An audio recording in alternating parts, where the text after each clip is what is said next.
Ready?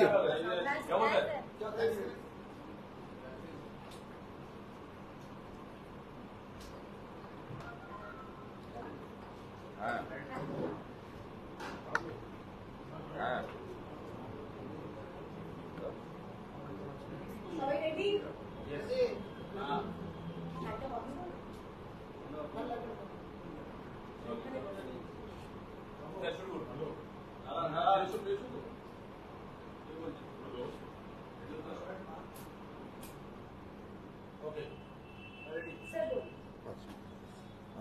যে কারণে আজকে আপনাদের আহ্বান করেছি সেটা হচ্ছে যে আমি গত দুদিন ধরে প্রচুর ফোন পাচ্ছি, এমনি বা মেসেজ পাচ্ছি আপনাদের কাছ থেকে শুধু নয়, বাইরের থেকেও, মানে একদম অচেনা ক্যান্ডিডেটস বা পাবলিক ইন জেনারেল উৎসাহী যারা এবং চেনা পরিচিত, আর আপনাদের থেকে তো পাচ্ছি।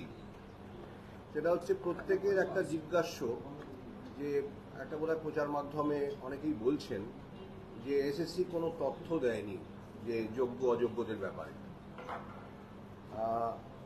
আমি আগের দিন যখন প্রেস কনফারেন্স করেছিলাম, তারপরে ব্যক্তিগত পরিসরেও হয়তো দু একজন এসেছেন, মানে 1-to-1 কিছু কথা বলেছেন। তাদের আমি সবাইকেই জানিয়েছি যে আমরা এভিডেভিট দিয়েছিলাম যে to the best of our knowledge and belief যে মানে কোট আনকোট অযোগ্যদের তালিকা বলতে যা বোঝানো হচ্ছে সেই তালিকা কিন্তু আমরা মহামান্য আদালতের কাছে পেশ করেছিলাম হলফনামার মাধ্যমে। তা সেইটার ব্যাপারে আমি একটু ডিটেল দিয়ে দেবো আজকে, এর জন্যই ডাকা। আমরা আপনারা জানেন যে এই মামলাটির হিয়ারিং শুরু হয় ডিসেম্বর মাসে। তা 13ই ডিসেম্বর আমরা একটা এভিডেভিট দিই।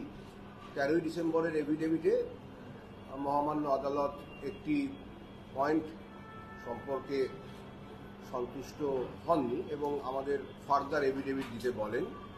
সে কারণে আমরা 18ই ডিসেম্বর আরেকটি এভিডেভিট দিই। এই 18ই ডিসেম্বর এভিডেভিটে আমরা নবম দশমে 775 জন যাদের রেকমেন্ডেশন বা সুপারিশপত্র আমরা রুল 17 প্রয়োগ করে উইথড্র করেছি, প্রত্যাহার করেছি বা ক্যান্সেল করেছি, তাদের তালিকা দেওয়া হয়। এটা হচ্ছে 18ই ডিসেম্বর 2023।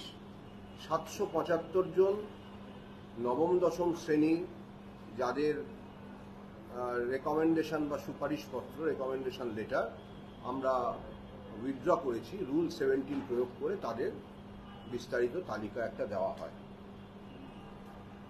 আমাদের এই এভিডেভিটটা নিয়ে যখন আলোচনা হয় তখন আমি হাইকোর্টে উপস্থিত ছিলাম, মানে তলব হয়।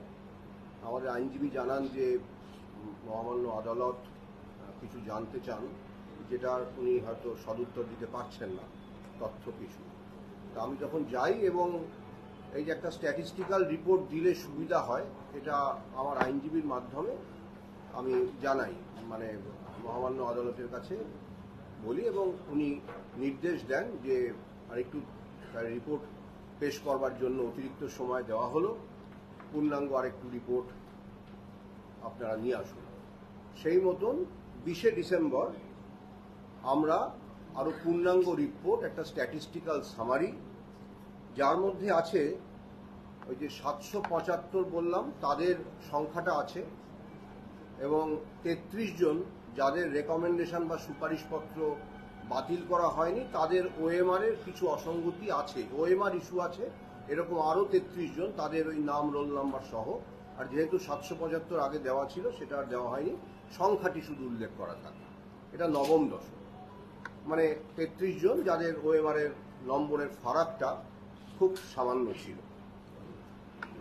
183 জন নবম দশম যাদের র্যাঙ্ক জাম্পিং ইস্যু ছিল, তাদের ক্ষেত্রে আমরা একটা তালিকা দিই নাম রোল নাম্বার সহ। 11-12 ক্ষেত্রে ওএমআর ইস্যু ছিল যারা চাকরি করছেন, মানে সুপারিশপত্র পেয়েছেন, চাকরি প্রত্যেকে নাও করতে পারেন, সুপারিশপত্র যারা পেয়েছেন সেরকম সংখ্যাটা ছিল 771। আমাদের ওই দিনের হিসাবে আমরা তাই দিয়েছিলাম, তাদের নাম রোল নাম্বার সহ তালিকাটা দেওয়া হয়। 11-12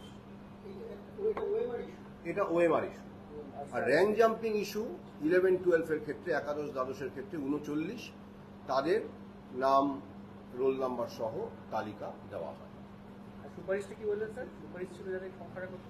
রেকমেন্ডেশন ছিল 771 আর 39। এটা 11-12 কথা বললাম।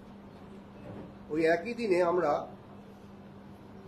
গ্রুপ সি ওএমআর ইস্যু ছিল 783, আমরা যাদের সুপারিশপত্র দিয়েছি তাদের বিবরণ আমরা দিই 783 জনের।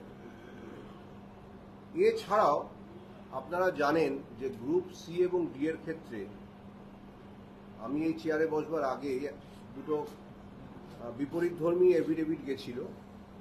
এসএসসির তরফ থেকে যে সুপারিশপত্র যায়নি রিজিওনাল কমিশনের রেকর্ড অনুসারে, বোর্ড বলেছেন যে রেকমেন্ডেশন পেয়েই তারা অ্যাপয়েন্টমেন্ট দিয়েছেন। যাই হোক, জাস্টিস গঙ্গোপাধ্যায় যখন প্রথম তদন্তের নির্দেশ দেন, এই বিপরীতধর্মী এফিডেভিটের ভিত্তিতে দেন। তা এই যে ওএমআর ইস্যু আছে, আমরা বলছি সুপারিশ 57 জন ছিলেন, এই 57 জনের যেহেতু পরবর্তীকালে মামলার পরিপ্রেক্ষিতে এই তথ্যগুলো আমাদের কাছে এসেছিল, অনেকটাই এসেছিল, এই 57 জনের নামও আমরা দিয়ে দিই। এটা OMR issue group C. Group D এর ক্ষেত্রে অনুরূপভাবে 1741 ওএমআর ইস্যু যাদের সুপারিশপত্র দেওয়া হয়েছে, এবং 170 অ্যালিজেডলি সুপারিশপত্র দেওয়া হয়নি, কিন্তু অ্যালিজেডলি ওএমআর অ্যাপয়েন্টমেন্ট লেটার দেওয়া হয়েছে, এবং অ্যালিজেডলি কেন অ্যাপয়েন্টমেন্ট লেটার দেওয়া হয়েছে, অর্থাৎ মোট 1911। এই তালিকাটা আমরা দিই 1741 এবং 170 গ্রুপ ডি। মোট 1911, তার মধ্যে 1741 আর 170, 1711।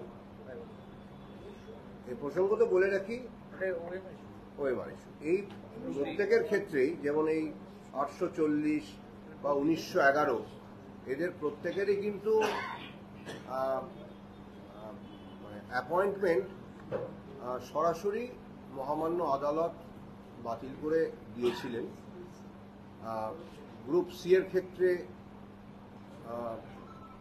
10ই মার্চ 2023 এবং গ্রুপ ডি এর ক্ষেত্রে বোধহয় 10ই ফেব্রুয়ারি 2023 মহামান্য আদালত সরাসরি বাতিল করে দিয়েছিলেন। কারণ গ্রুপ সি ডি এর ক্ষেত্রে আমাদের কোনো রুল 17-এর সমগোত্রীয় কোনো রুল নেই, অর্থাৎ আমরা সুপারিশপত্র প্রত্যাহার করতে পারি বা ক্যান্সেল বাতিল করতে পারি, এরকম কোনো সমগোত্রীয় রুল নেই বলে মহামান্য আদালত সেটা জেনে সরাসরি বাতিল করে দেন। এবং এটা আমাদের কিন্তু ওয়েবসাইটে এর বিস্তারিত বিবরণ আপলোডেড ছিল, সম্ভবত এখনো আছে। এরপরে এই 18 তারিখ শুনানি এবং 20 তারিখে এই যে স্ট্যাটিস্টিক্যাল সামারি উইথ ডিটেলস দেওয়ার পরে আমার মনে হয় যে আমি বোধহয় আরেকটু ক্ল্যারিফাই করার দু একটা ব্যাপারে এবং আরও দু একটা তথ্য বাদ পড়ে গেছে, সেটা মহামান্য আদালতের গোচরে আনা দরকার।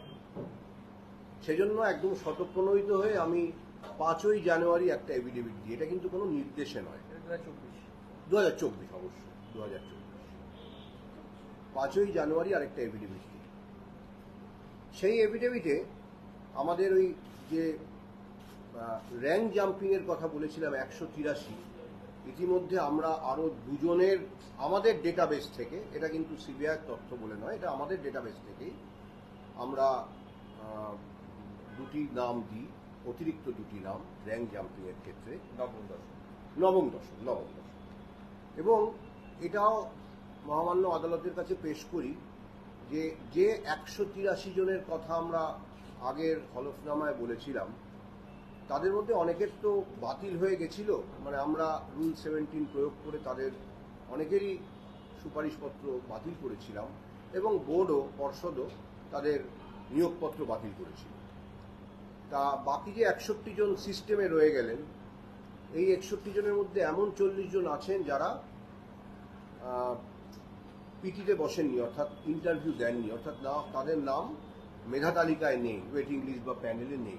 এরকমও 40 জন আছেন, অর্থাৎ 61 জন যারা সিস্টেমে আছেন তাদের মধ্যে 40 জন এরকম ক্যান্ডিডেট আছেন। এটা আমরা হলফনামা দিয়ে জানাই। কারণ র্যাঙ্ক জাম্পিং মানে আপনার র্যাঙ্কের থেকে হয়তো সামান্য পিছিয়ে আছে একজন চাকরি পেলেন, সেটা হয়তো ভুলবশত হতে পারে, কিন্তু যিনি পিটিতে আসেননি, মেধা তালিকায় নাম নেই, তার রেকমেন্ডেশন দেওয়াটা আরও গুরুতর একটা বেনিয়ম বলেই মনে হয়। তা সেটা আমরা কোর্টের মহামান্য আদালতের নজরে আনা দরকার বলে আমরা সেটাকে জানাই। এছাড়াও 9, 11, 12-এর ক্ষেত্রে আমরা 39-এর কথা বলেছিলাম। এদের মধ্যে কতজন সিস্টেমে আছেন বা নেই এই তথ্যটা আমাদের নেওয়া নেই, কারণ 11, 12-এর ক্ষেত্রে আমি আগের দিনই প্রেস কনফারেন্সে আপনাদের বলেছিলাম যে কোনো চাকরি বাতিলের কোনো নির্দেশ আসেনি, মানে হয়তো নির্দেশ আসতো কিন্তু আসেনি, সুপ্রিম কোর্টে স্থগিতাদেশ হয়ে যায়। তা সেই জন্য এই তথ্যগুলো কনসার্ন ডিআইদের কাছ থেকে আমাদের নেওয়া হয়নি। যাই হোক, 39 জনের মধ্যে 18 জন আমরা এমন পাই যাদের নাম মেধা তালিকায় নেই, অর্থাৎ ওখানে যেমন 61-র মধ্যে 40 পাই, এখানে 39-এর মধ্যে 18 পাই। এই তালিকাটাও আমরা মহামান্য আদালতের কাছে পেশ করি। এছাড়া আমরা প্রথমে বলেছিলাম 771 জন 11, 12-এ দেখুন ওএমআর ইস্যু আছে। আমাদের নজরে পড়ে আরও একজন, মানে একটা মামলার পরিপ্রেক্ষিতে চাকরি পেয়েছেন। এখন মামলা পরিপ্রেক্ষিতে চাকরি পেয়েছেন, তাকে আমরা সুপারিশপত্র দিয়ে দিয়েছি, খেয়াল হয়নি, কিন্তু তারও ওএমআর অসঙ্গতি আছে।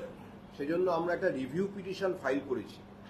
রিভিউ পিটিশনটা অবশ্য আদালতে আসেনি এখনো, যে এটা আমাদের ভুল যে আমরা মহামান্য আদালতের কাছে আগে এই তথ্যটা আনিনি, বা যখন অ্যাকচুয়ালি মামলা হয়েছে তখন তথ্যটা ছিল না, কিন্তু সুপারিশপত্র দেওয়ার আগে আমাদের আরও সতর্ক থাকা উচিত ছিল।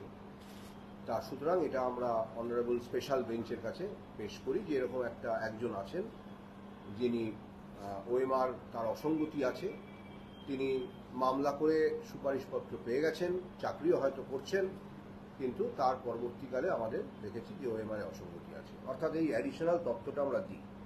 এছাড়া যেটা আরও দিই সেটা হচ্ছে এই যেটা আমি বললাম, অনারেবল জাস্টিস অভিজিৎ গঙ্গোপাধ্যায়ের অর্ডারে অনেকের চাকরি সরাসরি বাতিল হয়েছিল।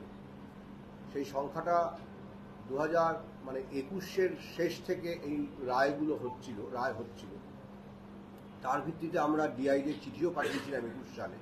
পরবর্তীকালে 2022-এর একদম গোড়ার দিকে ফেব্রুয়ারি মাসে, 9 ফেব্রুয়ারি আর 15 ফেব্রুয়ারি সম্ভবত, ওই গ্রুপ সি এবং ডি 573 জন গ্রুপ ডি এবং 350 জন গ্রুপ সি, এদের নিয়োগ সরাসরি মহামান্য আদালত, যেটা বললাম, সরাসরি বাতিল করেন। এবং তার আগে যে আমরা ডিআইদের কাছে তখনকার যে পরিসংখ্যান অনুসারে যে আমরা চিঠি পাঠিয়েছিলাম, সেই চিঠি মহামান্য আদালতের রায়, এটা কিন্তু আমরা এই 5ই জানুয়ারির হলফনামায় আমরা পেশ করি।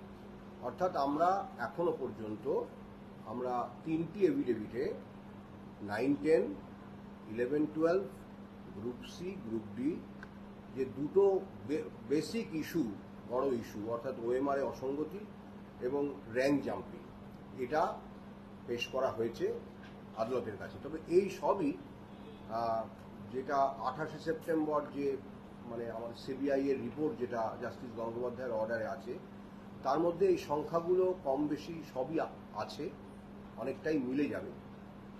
তার মধ্যে কিছুটা আমাদের তথ্য, কিছুটা অবশ্যই ওরা ওএমআরের যে তথ্য দিয়েছেন। এছাড়া অতিরিক্ত আমরা যেটা দিয়েছি অবশ্যই সেটা হচ্ছে এটা আমরা দিয়েছি ওই 20শে ডিসেম্বরের এভিডেভিটের সঙ্গে। 20শে ডিসেম্বর, এটা আলাদা করে বলছি কারণ এটার কেসটা একটু আলাদা। 3, 8, 20 এটাও স্বতঃপ্রণোদিত হয়ে আমি মহামান্য আদালতকে জানিয়েছিলাম যে 3রা আগস্ট 2020, এক্সপায়ারি অবশ্যই তখন হয়ে গেছে, তখন আমাদের 8th ফেজ কাউন্সেলিং বলা হয়, আমাদের কিছু ক্যান্ডিডেটের রেকমেন্ডেশন দেওয়া হয়েছিল। সেটা এক অর্থে অবশ্যই নিয়ম বহির্ভূত, কারণ পোস্ট এক্সপায়ারি, কিন্তু স্ট্রিক্টলি অন মেরিট। এবং এইটার ক্ষেত্রে যেটা দেখা যায় যে পরবর্তীকালে অনেকে মামলাও করেন যে আমরা SMS-এ ডাকা হয়েছে, আমরা SMS পাইনি, আসতে পারিনি, ইনফরমেশন পাইনি, যেহেতু ওয়েবসাইট নোটিফিকেশন ছিল না। এটা পরবর্তীকালে বেশ কয়েকজন মামলা করেন। তার মধ্যে একটি মামলা, মানে দুটি মামলা এই সদ্য 2023-এর আগস্ট মাসে মাননীয় বিচারপতি বিশ্বজিৎ বসুর এজলাসে এটা একটা সমাধান হয়। অর্থাৎ মাননীয় বিচারপতি মেনে নেন যে স্ট্রিক্টলি অন মেরিট ঠিক আছে, post expiry, but strictly on merit তারা হয়তো আগেই পেতে পারত, যে কোনো কারণেই হোক পায়নি। কিন্তু যেহেতু মেরিট কম্প্রোমাইজ করা হয়নি, আমরা সেই বিস্তারিত তালিকা তুলে দিই যে কতজনকে ডাকা হয়েছিল এবং তাদের যে কোনো মেরিটে কোনো র্যাঙ্ক জাম্পিং বা কোনো ইস্যু ছিল না, এইটা আমরা জানিয়ে দিই। এটা ডাকা হয়েছিল 184 জন, নিতে এসেছিলেন 127 জন, 2 জন আরও চাকরি পেয়েছেন। নামগুলো আমি বলছি না, নাম বলাটা প্রেস কনফারেন্সে সমীচীন নয়, আপনারা খোঁজ নিয়ে জানতে পারবেন। আগস্ট মাসে মানে আদালতের নির্দেশেই ওই ইস্যুতেই চাকরি পেয়েছেন। কিন্তু আমার মনে হয়েছিল যে এটা মহামান্য আদালতের গোচরে আনা কর্তব্য, কারণ strictly on merit but post expiry, post এক্সপায়ারিটা হতে পারে যে তো একটা নিয়ম বহির্ভূত ব্যাপার, সুতরাং এটা জানানো উচিত। এটা 9-10-এ। ফলে এইটা আমি আলাদা করে বললাম যে 127 জন, পরবর্তীকালে আরো মামলা করে পেয়েছেন, হয়তো আরো 2-3 জন পেয়েছেন, 27 জন, তারপরে আরো মামলা করে 2-3 জন পেয়েছেন। এই সংখ্যাটা হয়তো 130 হবে। কিন্তু এদের এই 184 জন যাদের ডাকা হয়েছিল প্রত্যেকেরই আমরা নাম দিয়ে দিয়েছি, নাম, রোল নাম্বার ইত্যাদি আমরা মহামান্য আদালতের কাছে পেশ করেছি। তা আমরা আমাদের তরফ থেকে এইটুকু করেছি, অর্থাৎ আমাদের চোখে যা পড়েছে, যেগুলো আমি কংক্রিট তথ্য হিসাবে দিতে পারি, সেটা আমরা মহামান্য আদালতের কাছে পেশ করেছি। ফলে সেটা মহামান্য আদালত, অনারেবল কোর্টের প্রেরোগেটিভ, তিনি সন্তুষ্ট হননি অবশ্যই, কারণ যখন অবজারভেশন আছে, পর্যবেক্ষণ আছে, যে আরও সহযোগিতা উনি প্রত্যাশা করেছিলেন। আই রেসপেক্ট কোর্টস ভিউ, কিছু বলবার নেই।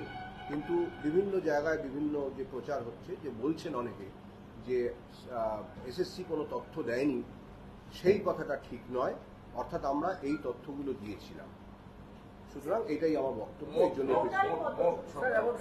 মোট সংখ্যাটা আপনারা একটু যোগ করে নিন প্লিজ। আমি তা মোটটা যোগ করে আর এনেছি বলে মনে হয় না। এটা হবে কত, 5300 মতন বোধ হয়, 5000 বিভিন্ন ইস্যুতে অযোগ্য তালিকা আপনারা 5300 মতো তুলে দিয়েছেন নাম। হ্যাঁ, বিভিন্ন ইস্যুতে র্যাঙ্ক জাম্প হোক, মানে কি ধরুন ওই শেষটা ক্ষেত্রে যেটা বলেছি যে ডিআইদের কাছে চিঠি গেছে এবং মহামান্য আদালতের নির্দেশ কপিটা দিয়ে দিয়েছি, ওর থেকেই তো স্পষ্ট ওটা ডিআইদের কাছ থেকে মানে ইচ্ছা করেই জেনে নেওয়া যায়, ইচ্ছা করেই জেনে নেওয়া যায়। আমরা তথ্যগুলো স্পষ্ট দিয়ে দিয়েছি, এরকমই হবে। হ্যাঁ, আমরা দেখুন এই যে আমি শুনি বললাম প্রথমে কোটান কোট অযোগ্য, প্রত্যেকে সমান অযোগ্য নাও হতে পারে। আমরা বিতর্কিত বা ডিসপিউটেড বলতেই পারি। যেমন 3-8-20 কথা বললাম, একটি এজলাসেই মানে মহামান্য কলকাতা হাইকোর্টেই তো একটা বেঞ্চে এদের মধ্যে খুব সম্প্রতি 2 জন চাকরি পেয়েছেন। সুতরাং এদের ব্যাপারটা একরকম, আর যারা কোনো মেধা তালিকায় নেই চাকরি পেয়েছেন তাদেরটা নিশ্চয়ই আরেক রকম। কিন্তু বিতর্কিত 5300 জন, তাদের মধ্যে একদম ক্লিয়ারলি যে যাদের আমরা অযোগ্য চিহ্নিত করতে পারি তাদের সংখ্যাটাই বেশি। কিন্তু এরকম যারা 127 বা 30 জন চাকরি পেয়েছেন 3-8, বা যে 33টা আমরা 11, 9, 10-এর ক্ষেত্রে বাতিল করিনি ওএমআরে, যে ওএমআরে হয়তো 1-2 নম্বরের তফাৎ আছে, 1 নম্বর কমলেও তারা কিন্তু রেকমেন্ডেশনের জোনেই থাকবেন, আমরা সেজন্য তখন বাতিল করিনি। অনেক সময় মেশিনের আরও আমরা এটা এখন শিখেছি যে মেশিনের আরও এরকম ওএমআরে 1-1 নম্বর এদিক ওদিক হতে পারে, rare but it is possible. সুতরাং আমরা ওই মিসম্যাচ আছে বলেই তাকে একটা ভুয়ো অযোগ্য দাগ দিয়ে দেগে তাকে বাদ দিয়ে দেবো, এটা বোধহয় ঠিক নয়। অনেক ভেবেচিন্তে নেওয়া হয়। মোট 3টে এফিডেভিট দিয়ে আপনারা এই 5300 জনের নাম জানিয়েছেন।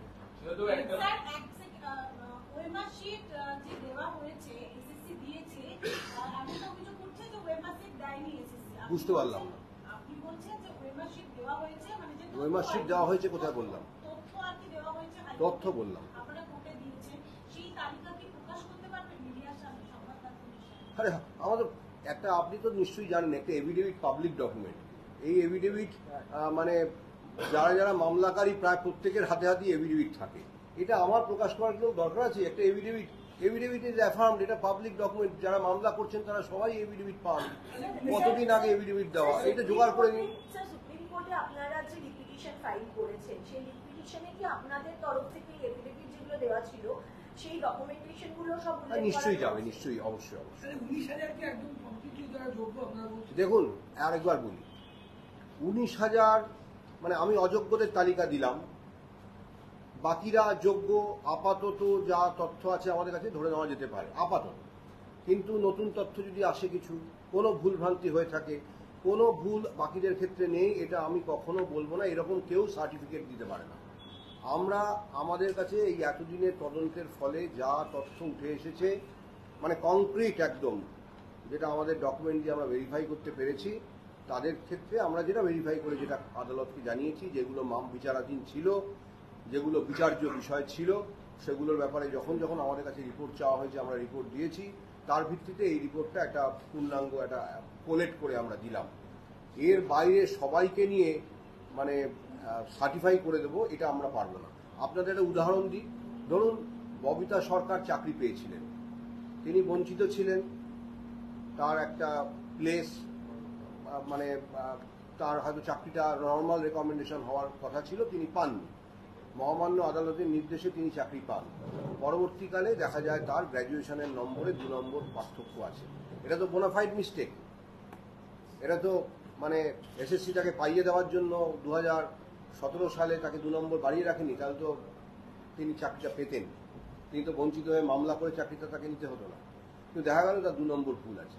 এখন এই বাকি 19,000-এর মধ্যে প্রত্যেকের তো মাধ্যমিক, উচ্চ মাধ্যমিক সব নম্বর মিলিয়ে মিলিয়ে দেখে, মানে ইন্টারভিউ নম্বর যোগ করে বা তার একাডেমিক স্কোর যোগ করে, তার ওএমআর স্কোর যোগ করে দেখে আমরা তো সার্টিফাই করতে পারবো। তাহলে স্যার আমরা কি বলবো যে যারা যোগ্যরা রাস্তায় ঘুরে বেড়াচ্ছে তার জন্য দায়ী কারা?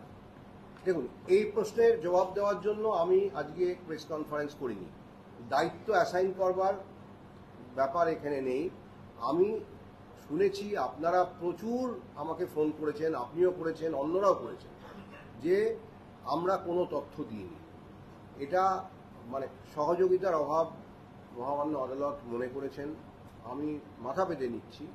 কিন্তু কেউ যদি বলেন যে কিছুই দেওয়া হয়নি, সেটা আমি মানব না। অর্থাৎ যারা বলছেন তাদের জন্যই আমার এটা বার্তা। আপনারাও আমাদের জিজ্ঞেস করছেন, এই জন্যই এই প্রেস কনফারেন্সটা দেখছি। এবারে দায়িত্ব কার, দায়িত্ব কে করেছেন, কেন করেছেন, কখন করেছেন, আমি এই প্রশ্ন। 5,300 জন অযোগ্য এটা আপনারা বলছেন হলফনামা দিয়ে, বাকিরা যোগ্য এটা বলছেন না কেন? যোগ্য না, দেখুন এইটা বলবার একটা সিলেকশন প্রসেস হয়েছে। একটা সিলেকশন প্রসেস হওয়ার পরে বারে বারে হলফনামা দিয়ে এরা যোগ্য, এরা যোগ্য, এরা যোগ্য বলা যায় না। অযোগ্যদের চিহ্নিতকরণ করে তাদের বাদ দেওয়াটাই আমার যা জানা আছে, সেটাই পদ্ধতি। সব যোগ্যকে মানে সব পুরো ক্যান্ডিডেট লিস্টকে চেক করা, সেটা নতুন সিলেকশন পদ্ধতি হয়ে গেল। সেটা কিন্তু নর্মাল প্রসিডিওর নয়। এই দাবিটা ওঠে না। এই 19,000 জন যারা রয়েছে তাদের যোগ্যদের চিহ্নিতকরণ করা কিভাবে সম্ভব আপনাদের? আমি বুঝতে পারলাম না। মানে আমি তো যারা চাকরি যারা করছেন, যারা আমরা শুনুন, আমরা যারা চাকরি করছেন তাদের মধ্যে যারা আমাদের চোখে এখনো পর্যন্ত ধরা পড়েছে, সিবিআইয়ের তথ্য থেকে, রিপোর্ট থেকে, আমাদের নিজেদের রেকর্ড থেকে এবং ভেরিফাই করে বিভিন্ন বিচারের মানে মামলার সময় আমরা যে মহামান্য আদালতকে যা রিপোর্ট দিয়েছি, অতীতে যা রিপোর্ট দিয়েছি, সিবিআইকে যা রিপোর্ট দিয়েছি, এর উপর ভিত্তি করে যেগুলো আমাদের মানে বিচারাধীন বিষয়ের থেকেই এসেছে মূলত, বা তদন্তের স্বার্থেও এসছে, যে যা অযোগ্য আমরা চিহ্নিত করতে পেরেছি বা বিতর্কিত চিহ্নিত করতে পেরেছি। চিহ্নিত যেগুলো বিতর্ক মানে মামলাতে আসেনি সেটাও তো বলে দিলাম, 3, 8, 20। এটা কিন্তু কেউ ডিসপিউট করেনি বা কেউ চ্যালেঞ্জ করেনি কোনো মামলায় কেন তারা পেলেন, কিন্তু সেটাও আমি বলে দিয়েছি। কিন্তু মূলত মামলা থেকেই এসছে, তা সেইগুলো আমরা কোর্টের কাছে জানিয়েছি। এবারে মহামান্য আদালত একটা সিদ্ধান্ত নিয়েছেন, সে ব্যাপারে তো আমার কিছু বক্তব্য থাকবে না, কিন্তু কোনো তথ্য যাচ্ছে না এইটা বলাটা ঠিক নয়, সেই জন্য আমি এটা দিলাম। সুপ্রিম কোর্টে গেছেন, সুপ্রিম কোর্টে গেছেন, সুপ্রিম কোর্টে গেছেন, এই সমস্ত দিয়ে এফিডেভিট অবশ্যই আমাদের যে 4টে মূল এফিডেভিট, এই 3টের কথা বললাম, তার আগে একটা এফিডেভিট ছিল তাতে কোনো পরিসংখ্যান ছিল না, সেটা মহামান্য আদালতের নির্দিষ্ট কিছু প্রশ্ন ছিল আমাদের কাছে, সেই প্রশ্নের 4টে প্রশ্নের আমরা জবাব দিয়েছিলাম। তা সুতরাং ওই এফিডেভিটে কোনো পরিসংখ্যান ছিল না। বাদবাকি মানে যা মানে 3টে এফিডেভিট, তাতে প্রত্যেকটিতেই কিছু পরিসংখ্যান আছে এবং কিছু নাম আছে। স্যার একটা জিনিস স্যার, আপনি বলছেন যে এই যে বাকি 19,000 রয়েছেন তারা যোগ্য না অযোগ্য সেটা বলা আপনাদের পক্ষে সম্ভব না, নয়। যোগ্য না, আমরা তো যোগ্যই ধরে নেব, কিন্তু আপনি শংসাপত্র দিতে বললে সেটা আমি এক্ষুনি বসে দিতে পারবো না। তাহলে আমাকে কিন্তু বাকি 19,000 জনের সমস্ত যে প্যারামিটার্স আমাকে মিলিয়ে আবার দেখতে হবে। না, এটা এভাবে কিন্তু একটা সিলেকশন করে, যদি দেখুন আজকে মহামান্য আদালতের যদি কোনো নির্দেশ থাকে সেটা যত কঠিন হোক সেটা আমরা পালন করি। এটা সুমোটো এই কাজ করা হয় না। যদি মহামান্য আদালত নির্দেশ দেন কোনো ধরা যাক আজকে এই আদালতে নেই, যদি আজকে মহামান্য সুপ্রিম কোর্ট নির্দেশ দেন তুমি পুরো প্যানেল তোমার সেটাতে চেক করো, আমাকে সেটা করতে হবে। হাওয়েভার লেবোরিয়াস, আমাদের কাছে সবার তো মাধ্যমিক উচ্চ মাধ্যমিক সার্টিফিকেট নেই, তাহলে সবাইকে ডেকে সেগুলো মেলাতে হবে। এটা তো হাতে হতে পারে।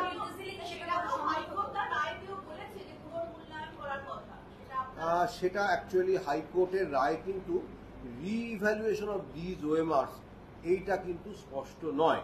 এটা কিন্তু এরা বার্তা অনেকেই যাচ্ছে, এটা নিয়ে আমি আজকে বলতে চাই না।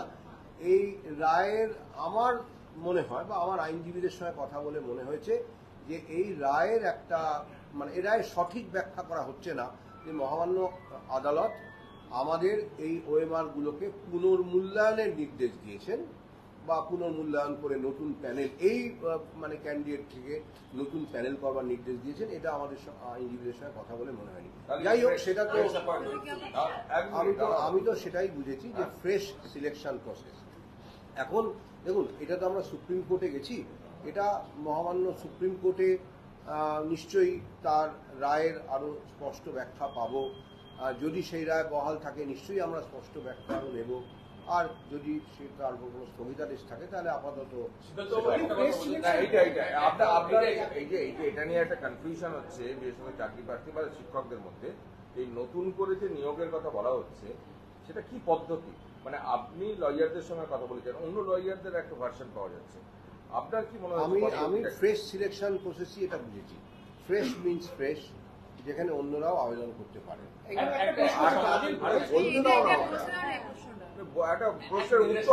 এই ওএমআর গুলোকে তো কোর্ট মানে বিচার্য করেছে, সেখান থেকে দাঁড়িয়ে এই 5,000 সামনে তাদের কাছ থেকে টাকা ফেরত নেওয়ার নির্দেশ এসেছে।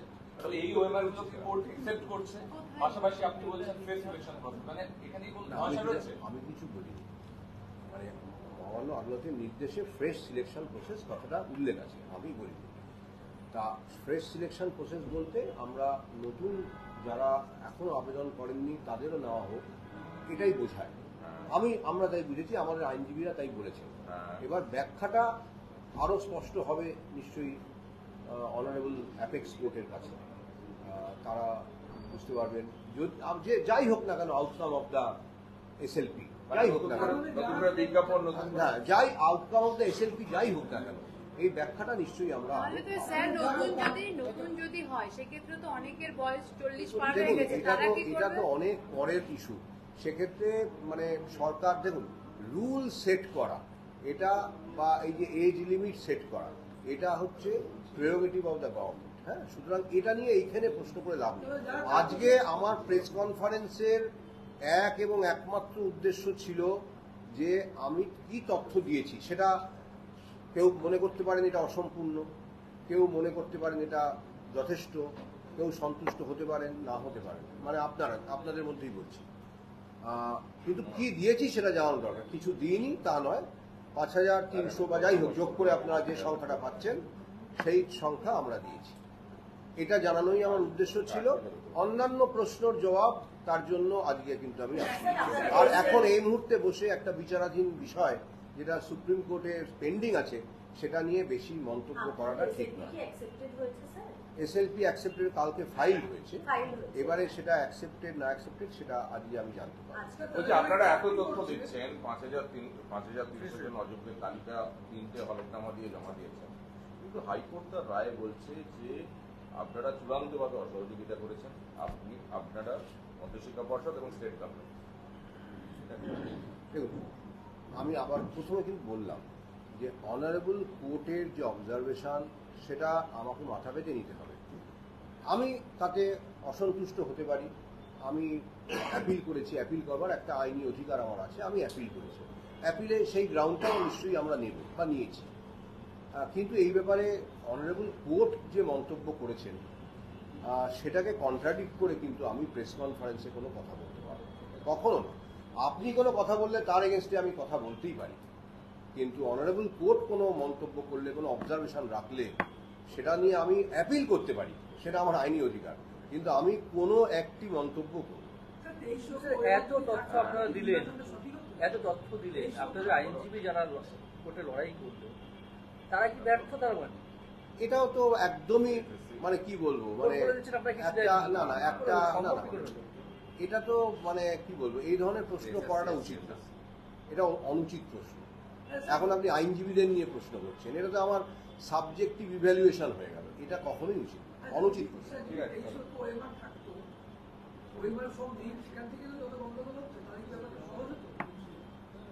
আজকে যদি অরিজিনাল ওয়েমার থাকতো তাহলে তো ব্যাপারটা এতদিন গড়াতোই না। সেটা নিশ্চয়ই আমাদের রেকর্ড, সেটা তো স্যাক্রোস্যাঙ্ক্ট, তাই না? আমাদের কাছে ওয়েমার আছে, তাহলে তো আর কোনো আর তদন্ত আলাদা করে উদ্ধার করা, সেগুলোকে ইভ্যালুয়েট করে সেটা মানে আইনত গ্রাহ্য কিনা এইসব বিচারের বিষয়ই আসতো। সেটা আপনারা দেখুন, you are free to draw your own conclusion. হ্যাঁ, সুতরাং দোষ গুণের বিচার করতেও আমি আজকে বসিনি, আমি কিছু তথ্য দিতে বসেছি। হিন্দি আমি খুব ভালো বলতে পারবো না। আমার লাস্ট হচ্ছে যে এই ওয়েমার গুলো তো 7 বছর রাখার কথা না, আমাদের রুলে 1 বছর। হ্যাঁ, আমাদের রুলে 1 বছর। আমরা অ্যামেন্ড করেছি, মানে এখনো পর্যন্ত কোনো অ্যামেন্ডেড রুল প্রকাশিত হয়নি। আমাদের ওই রুলটা, এটা যেটা হচ্ছে সেটা 16 সালের রুল, 16 সালের বোধহয়,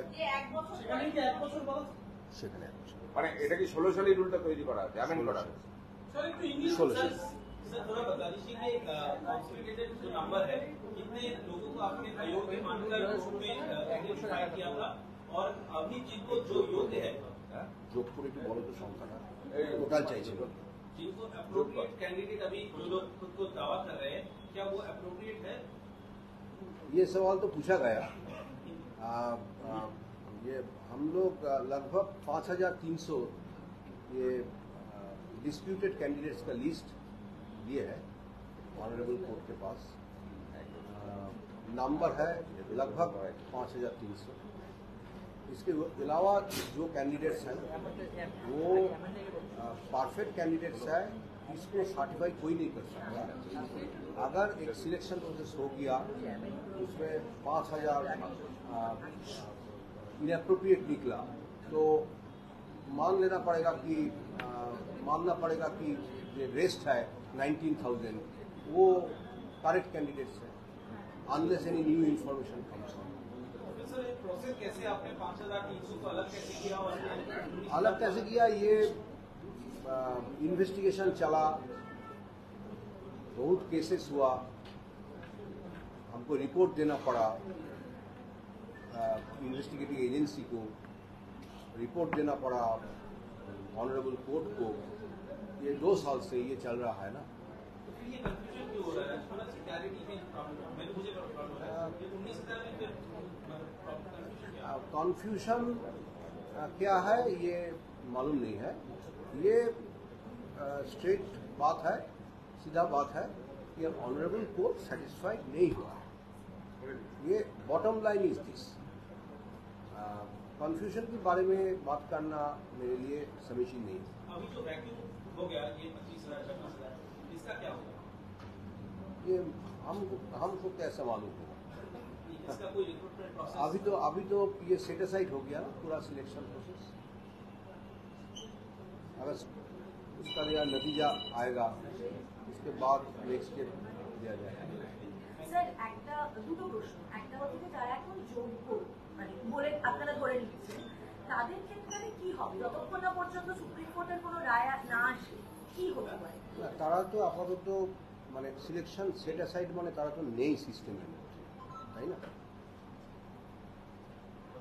তারপরে যতক্ষণ আমার একটা সুপ্রিম কোর্টের প্রশ্ন হলো না, সেটা হচ্ছে যে এই যে ওএমআর শিটটা রাখা হবে না, এটা এসএসসি কবে কার 1 বছর রাখা। 1 বছরের বেশি। এই 18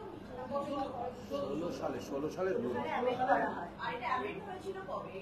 এটার আগে এই রুলটা বেরিয়েছিল, এই রুলটা ছিল হচ্ছে 16 সালের 20শে সেপ্টেম্বরের রুল সম্ভবত এটা প্রকাশিত হয়, তাই না? সেটা কি বলেছে 1 বছর রাখা? তার আগে কত বলছে? তাই কত ছিল? 7 বছর জানতাম। না, 7 বছর কখনোই ছিল না। তাই কত ছিল স্যার? কত ছিল আমার এক্স্যাক্টলি খেয়াল নেই, কিন্তু আমি লেটেস্ট রুলটার কথা কিন্তু বেশি ছিল। হতে পারে, কিন্তু আসলে আগের বারে যেটা বলছি, টেট যেটা ওএমআর অংশ ছিল, সেই ওএমআরটা তো মানে কোয়ালিফাইং ছিল, মূল চাকরি হওয়া না হওয়া কিন্তু ছিল। এই প্রেস কনফারেন্স হয়ে গেছে তো,